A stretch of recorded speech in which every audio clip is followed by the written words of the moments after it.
உலகத்தில் வேலை செய்கிற அனைத்து எலக்ட்ரானிக் உபகரணம் வேலை செய்கிறதுக்கு இந்த ஒரு சிறிய பொருள் தாங்க முக்கிய காரணம்.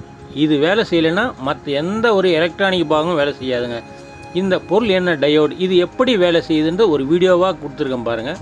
இதில் வந்து ஆனோடில் ஏசி வோல்டேஜ் கொடுத்தோன்னா கேத்தோடில் அந்த ஏசி வந்து டிசியாக மாறி வருதுங்க. அதாவது இப்போ இந்த கையில் காட்டுறது வந்து மொபைல் சார்ஜருக்குள்ளே இருக்கிற ஒரு சர்க்யூட் போர்டு தாங்க. நம்ம வீட்டிலலாம் வந்து நம்ம மொபைல் சார்ஜ் போடுவோம்.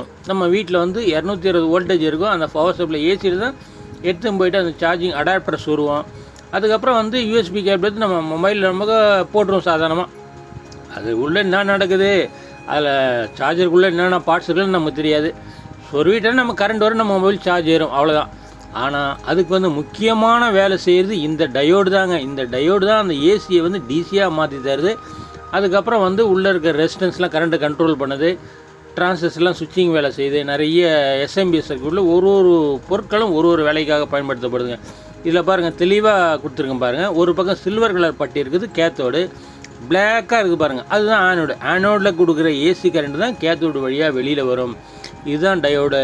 இது அதே நேரத்தில் வந்து உங்கள் வீட்டில் இது போல் பயன்படாத எலக்ட்ரானிக் வேஸ்ட்டு பொருட்கள் ஏதேனும் இருந்தால் நீங்கள் கமெண்டில் சொல்லுங்கள். அந்த பொருட்களை பயன்படுத்தி உங்களால் எளிய முறையில் எப்படி வந்து சுலபமாக ப்ராஜெக்ட் செய்யலாம் அப்படின்ற வீடியோ வந்து நான் வந்து நம்மளோட சேனலில் போகிறேன். அதே நேரத்தில் நம்மளோட சேனலில் வந்து ஏற்கனவே நிறைய வீடியோ நான் வந்து போட்டிருக்கேன். அந்த சேனலில் போட்டிருக்கேன். நம்ம சேனலில் போட்டிருக்க வீடியோலாம் 1 by 1 ஓப்பன் பண்ணி பாருங்கள்.